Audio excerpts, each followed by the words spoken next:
Your day. Today is the first of our talks about related to the Mallard 75 celebrations. Just a few housekeeping notes. In case there's a fire, exit that way out the front. A little bit obvious. Let's just remind ourselves, 75 years ago, Mallard broke the world speed record for steam locomotives. About 50 years ago or so, the A4 class locomotives were being got rid of, being replaced by Deltics on the East Coast Main Line, and one was officially preserved, that is Mallard.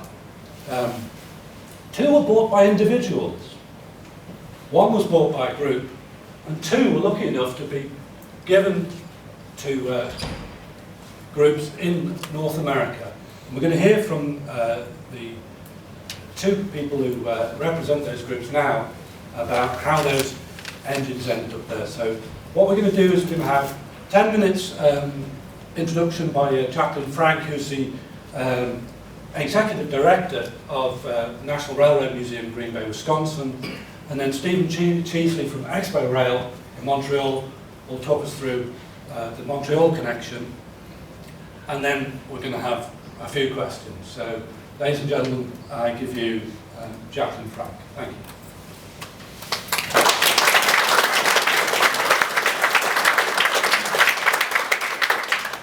Well, thank you very much. I'm honored to be here.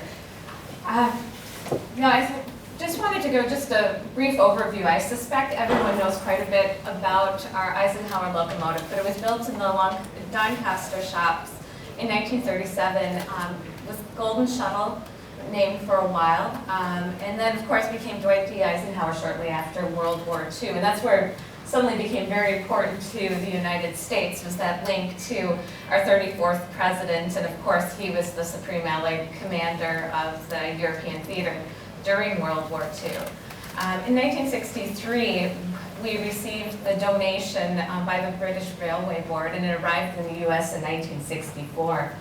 And just a little background about our museum on how we decided to pursue that particular locomotive. The locomotive up here is actually another one that we're very well known for. It's our Big Boy locomotive. And the National Railroad Museum in the United States was established in 1956. It was essentially a group of local businessmen very interested in trains, very interested in acquiring all those historic pieces that were very meaningful to those in the United States. And they basically pursued one particular engine, put it on a local park, it was Cook Memorial Park, and then in 1958 they had connections with some of our federal Congress people, and through a joint act of Congress in 1958, we became the National Railroad Museum. And so we're on the same level as, say, the Smithsonian or National Portrait Gallery, something on that order, except we're tucked away in the Midwest, kind of the middle of the United States, to the north a little bit. And our early collections practices were partially get as many steam locomotives as possible. Steam were starting to be retired at that point, and we were going over to diesel locomotives. So we wanted to make sure that we acquired as many as possible, and of course many of them are American made, but we wanted to also pick out some of those significant pieces of steam as well, and of course the Dwight D. Eisenhower was something that fit that bill as well. And then building our collection as much as possible, and then we had some very determined members of that early board that basically, if you mentioned a piece out there, they were probably going to go after it. They wanted to make sure that it wasn't scrapped or turned into razor blades, as I've heard some people mention lately too. So they were very, very careful about those things. The Dwight D. Eisenhower actually came to the attention of our board member through an odd visit. There was a Mrs. Kovacek, which I have trouble saying.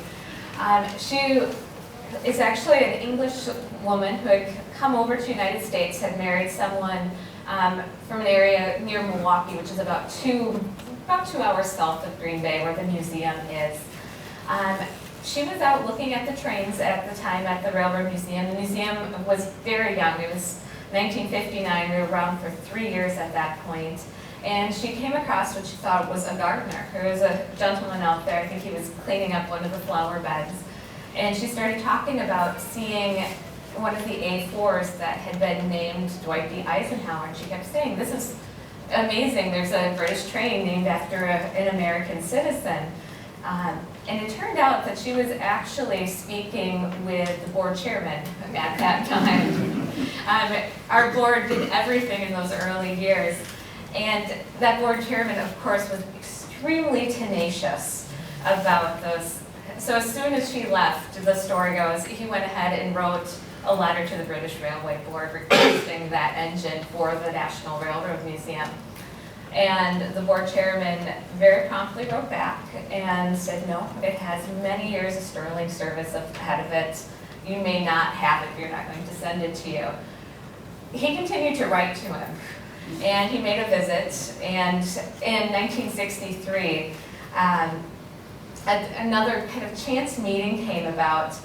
The big boy locomotive, the one that you had seen in the previous screen, he actually had gone to the Union Pacific Railroad, and he was negotiating for that particular locomotive. And as negotiations went on with Mr. Stoddard, who was the president of the Union Pacific, they mentioned that he was also interested in acquiring the Dwight D. Eisenhower. The Union Pacific president just happened to know several important people. He was part of the troop train for General Eisenhower during World War II. He worked with the military train service at that point. And he was friends with Carr Sherrington, who was part of the British Railway Board. And he also knew General Carl Gray, who also had connections with the British Railroad Board. And he decided, I too am going to help you try to get this particular train. So he started calling up Carr Sherrington and writing him letters. And through his influence, we were able to, of course, receive the big boy locomotive that you saw, as well as the Dwight D. Eisenhower. So we were able to actually acquire it through negotiations and friendship. There was a lot of friendship between the two countries after the World War II. So once that occurred, the departure from Southampton, before it left in 1964 on April 27th, it went back to the Doncaster shops, and they did a refurbishment of it. They repainted it, they did other types of work. As I understand, there's certain parts that were replaced that actually come off of other trains that were found recently. And then less than a month later, it arrived in New York Harbor. And of course, the price, which I found very interesting for shipping it, which was a large donation at that time, was about $12,000, which is about 7,000, I think I calculated it today's dollars, 7,795 in US dollars. And if you know anything about this project, moving it back here was well above that amount. It was an expensive project, but at that time they were able to get it done fairly easily. Once it arrived in Green Bay, then it's been an extremely special engine. They actually had two ceremonies for it. First color picture shows the Memorial Day ceremony, which was considered a very appropriate time for it to come into the United States, as it was commemorating those World War II soldiers who had passed during the war. It arrived that day, and there were representatives.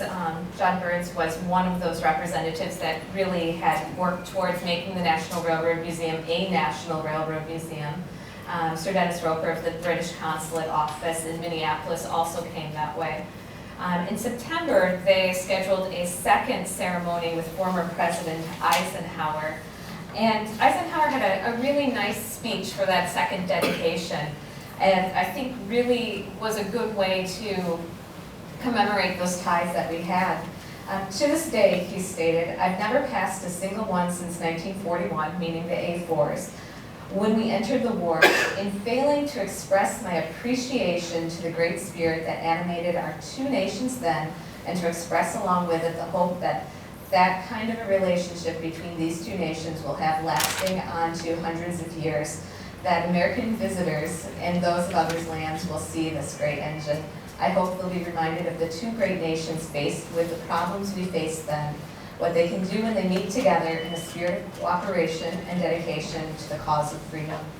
And I think that's a very nice way to sum it up, that it is a partnership between the nations and a dedication to the two of them. From a curatorial view, just going to briefly go over that.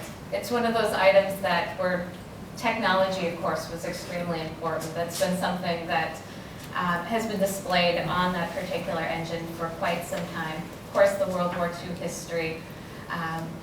Behind it, if you were to come to Green Bay, we have two different passenger cars behind it that were actually used by General Eisenhower too.